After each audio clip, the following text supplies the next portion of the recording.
కాకినాడ నగరంలో సంక్రాంతి వేడుకలు ఘనంగా ప్రారంభమయ్యాయి. ఇందులో భాగంగా కాకినాడ రామారావుపేటలో కుళాయి చెరువు ఎదురు వీధిలో భోగి పండుగను పురస్కరించుకుని స్థానిక అపార్ట్మెంట్ వాసులు భోగి మంటలు వేశారు. ఈ సందర్భంగా CREDAI secretary T V Ramanarao apartment వద్ద భోగి మంటను వెలిగించి నగర ప్రజలకు సంక్రాంతి శుభాకాంక్షలు తెలియజేశారు. అదేవిధంగా వీధి మొత్తం ప్రతి లోగిళ్లలోనూ భోగి మంటలు వేసి ప్రజలు ఒకరికొకరు శుభాకాంక్షలు తెలుపుకున్నారు. అదేవిధంగా శారదాదేవి గుడి సెంటర్, కొండేపాలెం ఆంజనేయ స్వామి వారి గుడి వద్ద స్థానిక యువత భోగి మంటలు వేసి సందడి చేశారు. అదేవిధంగా 49వ డివిజన్ అశోక్ నగర్ శ్రీ నవ్యజ్యోతి దుర్గాదేవి ఆలయం వద్ద వేసిన భోగిమంట వద్ద జనసేన నాయకులు రాజరపు కృష్ణకుమార్ సకుటుంబ సమేతంగా విచ్చేసి భోగిపిడికలు వేశారు. సంక్రాంతి శుభాకాంక్షలు అండి.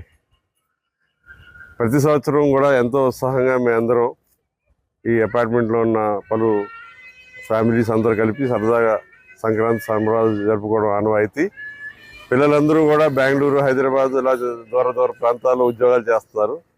ఎలాంటి పరిస్థితుల్లో సరే పండగ టైంకి ఈ సొంత ఇళ్ళకి చేరుకుని సరదాగా భోగి మంటలు, తర్వాత సంక్రాంతి సంబరాలు చెప్పుకోవడం అన్నది ఆనవాయితీ. కాకినాడ పట్టణ ప్రజలకు మా ధరణి కన్స్ట్రక్షన్ తరపు నుంచి సంక్రాంతి శుభాకాంక్షలు. అలాగే కాకినాడలో మా రోటరీ క్లబ్ సభ్యులకు, మా క్రెడాయి బిల్డర్స్కి, మా తోటి ఫ్రెండ్స్కి, మా అపార్ట్మెంట్ ఓనర్స్కి అందరూ సంక్రాంతి సందర్భంగా సంతోషంగా జరుపుకోవాలని ఆకాంక్షిస్తున్నాం. పంటగ భోగి మంటలతోటి భోగి పంటగ స్టార్ట్ అవుతుంది. ఇది మన తరతరాలకి వస్తున్న ఆచారం. ఇప్పుడు కూడా ఈ ఆచార సాంప్రదాయాలన్నీ కనుమరుగవుతున్న తరుణంలో ఇంకా బాలప్రసాద్ గారు లాంటి వాళ్ళు ఇలాగా ఈ సాంప్రదాయాన్ని నిలబెట్టి ఇలాగా పొద్దున్నే ఇలాగ తెల్లవారుజామున ఇలాగ చేసుకోవడం అనేది చాలా శుభసూచకం.